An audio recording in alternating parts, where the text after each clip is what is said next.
Hi friends, ഞാനിന്ന് നമ്മൾ സാധാരണ ഉണ്ടാക്കിയെടുക്കാറുള്ള മാമ്പഴ പുളിശ്ശേരിയിൽ നിന്നെല്ലാം ഡിഫറെൻ്റായിട്ട് വീട്ടിൽ അമ്മ ഉണ്ടാക്കിയെടുക്കാറുള്ള വെള്ളരിക്ക ചേർത്തിട്ടുള്ള മാമ്പഴ പുളിശ്ശേരിയാണ് റെഡിയാക്കി എടുക്കുന്നത്. ഇതുപോലെ വെള്ളരിക്കയും കൂടി ചേർത്തിട്ട് മാമ്പഴ പുളിശ്ശേരി ഒരു തവണയെങ്കിലും ഉണ്ടാക്കി നോക്കണം. നല്ല ടേസ്റ്റാണ്. നമുക്ക് ഇതേ രീതിയിൽ വെള്ളരിക്ക ചേർക്കാതെയും ഉണ്ടാക്കിയെടുക്കാം. ഞാനിപ്പോൾ വെള്ളരിക്ക ചേർത്തിട്ടുള്ള മാമ്പഴ പുളിശ്ശേരിയാണ് റെഡിയാക്കുന്നത്. മാമ്പഴ പുളിശ്ശേരി ഉണ്ടാക്കാനായിട്ട് ഞാനിവിടെ 5 മൂവാണ്ടൻ മാങ്ങയാണ് എടുത്തിട്ടുള്ളത്. ഞാനെപ്പോഴും മാമ്പഴ പുളിശ്ശേരി ഉണ്ടാക്കുമ്പോൾ മൂവാണ്ടൻ മാങ്ങയിലാണ് ഉണ്ടാക്കിയെടുക്കാറ്. മൂവാണ്ടൻ മാങ്ങയിൽ ഉണ്ടാക്കിയെടുക്കുമ്പോൾ ഒരു സ്പെഷ്യൽ ടേസ്റ്റാണ്. മൂവാണ്ടൻ മാങ്ങ കിട്ടിയില്ലെങ്കിൽ നമുക്ക് വേറെ മാങ്ങയിൽ ഇതേ രീതിയിൽ ഉണ്ടാക്കിയെടുക്കാം. നമുക്ക് ആദ്യം ഇത് തൊലി കളഞ്ഞ് ഒന്ന് കട്ട് ചെയ്തെടുക്കാം. മാങ്ങയെല്ലാം ഇപ്പോൾ ഇവിടെ തൊലി കളഞ്ഞ് വെച്ചിട്ടുണ്ട്. ഇനി ഇതൊന്ന് കട്ട് ചെയ്തെടുക്കാം. ഇതുപോലെ നല്ല പഴുത്ത് നല്ല മധുരമുള്ള മാങ്ങ തന്നെ എടുക്കണം. ആദ്യം 2 സൈഡിൽ നിന്ന് ചെറുതായിട്ടൊന്ന് കട്ട് ചെയ്ത് കൊടുക്കാം.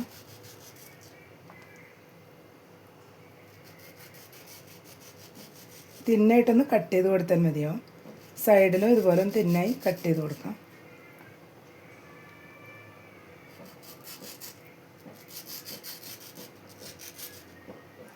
ഇനി ഈ ഒരു പോർഷൻ ഇങ്ങനെ തന്നെ ഇട്ട് കൊടുക്കാം.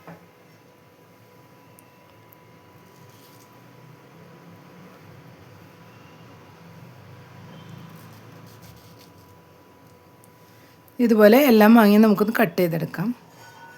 കട്ട് ചെയ്യാതെ മുഴുവനോട് വേണമെങ്കിലും നമുക്ക് ഇട്ട് കൊടുക്കാം. ഞാൻ ഈ ഒരു രീതിയിലാണ് ചെയ്യാറ്. അപ്പോൾ അതേ രീതിയിലാണ് ഇപ്പോൾ കാണിക്കുന്നത്.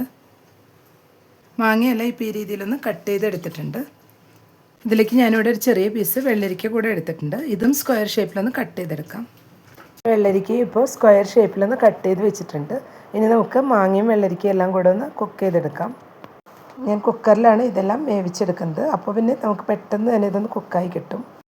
മാങ്ങയെല്ലാം കട്ട് ചെയ്തതിന് ശേഷം കുക്കറിലോട്ട് ഇട്ട് കൊടുത്തിട്ടുണ്ട്. ഇതിലോട്ട് കട്ട് ചെയ്ത് വെച്ച് വെള്ളരിക്ക കൂടെ ചേർത്ത് കൊടുത്തിട്ടുണ്ട്. ഇതിലോട്ട് ഇനി നമുക്ക് പച്ചമുളകും കൂടെ ചേർത്ത് കൊടുക്കാം.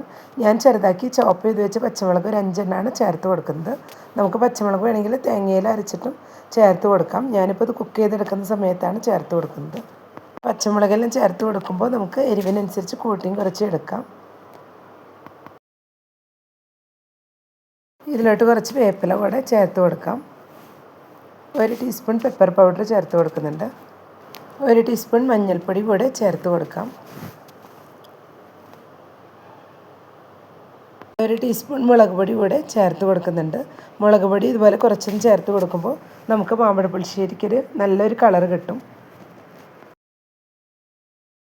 ഇനി ഇതിലേക്ക് ആവശ്യത്തിനുള്ള ഉപ്പും കൂടെ ചേർത്ത് കൊടുക്കാം. ഇതിലേക്കിനി 1.5 ഗ്ലാസ് വെള്ളം കൂടെ ഒഴിച്ച് കൊടുക്കുന്നുണ്ട്. വെള്ളം കൂടെ ഒഴിച്ച് കൊടുത്ത് എല്ലാം കൂടെ ഒന്ന് മിക്സ് ചെയ്തെടുക്കാം. ഇപ്പോൾ എല്ലാം കൂടെ ഒന്ന് മിക്സ് ചെയ്തെടുത്തിട്ടുണ്ട്. ഇനി ഒരു 2 വിസിൽ വരുത്തി നന്നായി തന്നെ ഇതെല്ലാം കൂടെ ഒന്ന് കുക്ക് ചെയ്തെടുക്കാം.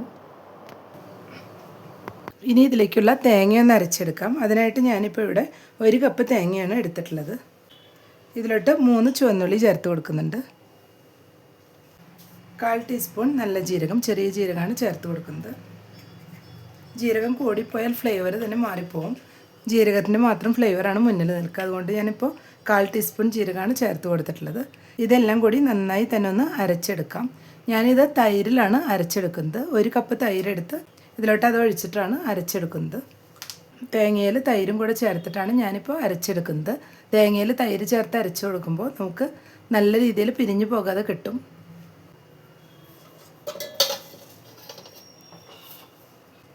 തേങ്ങ ഇപ്പോൾ അരച്ചെടുക്കാനായിട്ട് മിക്സിയുടെ ജാറിലോട്ട് ഇട്ട് കൊടുത്തിട്ടുണ്ട്. ഇതിലോട്ട് 1 കപ്പ് കട്ട തൈരും കൂടെ ചേർത്ത് കൊടുക്കുകയാണ്. നല്ല പുളിയുള്ള തൈരാണ് ചേർത്ത് കൊടുത്തിട്ടുള്ളത്. ഇനി ഇത് നന്നായി ഒന്ന് അരച്ചെടുക്കാം. തേങ്ങയും വെള്ളരിക്കയും എല്ലാം കുക്കായ ശേഷം ഇപ്പോൾ ഒരു പാനിലോട്ട് മാറ്റിയിട്ടുണ്ട്. ഇതിലോട്ട് ഇനി നമുക്ക് അരപ്പും കൂടെ ചേർത്ത് കൊടുക്കാം.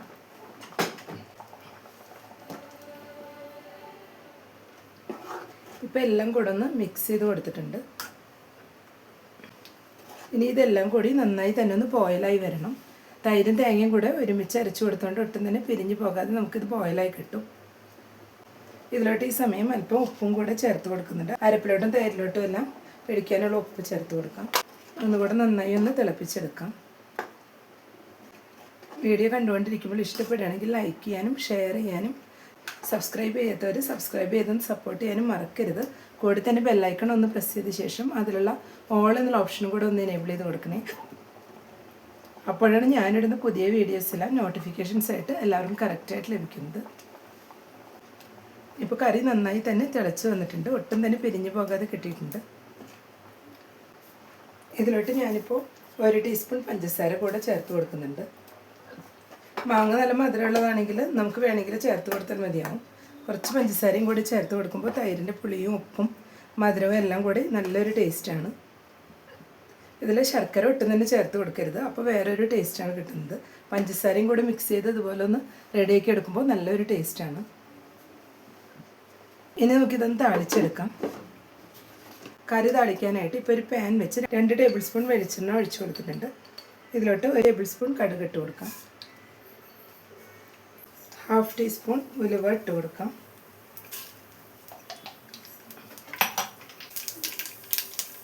കടുക് ഉലുവയെല്ലാം പൊട്ടി വന്നിട്ടുണ്ട്. ഇതിലോട്ട് ഇപ്പോൾ ഉണക്കമുളകും വേപ്പിലയും കൂടി ചേർത്ത് കൊടുക്കാം.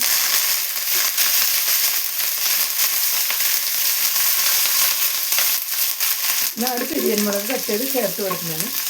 ഇതെല്ലാം കൂടി ഇനി ഒന്ന് ഫ്രൈ ആയി വരണം. ഇപ്പോൾ എല്ലാം കൂടെ ഒന്ന് ഫ്രൈ ആയി വന്നിട്ടുണ്ട്. ഇനി ഇത് കറിയിലോട്ട് ഒഴിച്ച് കൊടുക്കാം. എല്ലാം കൂടി ഇപ്പോൾ ഒന്ന് മിക്സ് ചെയ്ത് കൊടുത്തിട്ടുണ്ട്. മാമ്പഴ പുളിശ്ശേരി ഇപ്പോൾ ഇവിടെ റെഡിയായി വന്നിട്ടുണ്ട്. ചോറിൻ്റെ കൂടെ കഴിക്കാനായിട്ട് നല്ല ടേസ്റ്റാണ്. അപ്പോൾ എല്ലാവരും ട്രൈ ചെയ്ത് നോക്കുക. ഇഷ്ടപ്പെട്ടെങ്കിൽ സപ്പോർട്ട് ചെയ്യാൻ മറക്കരുത്. Thank you.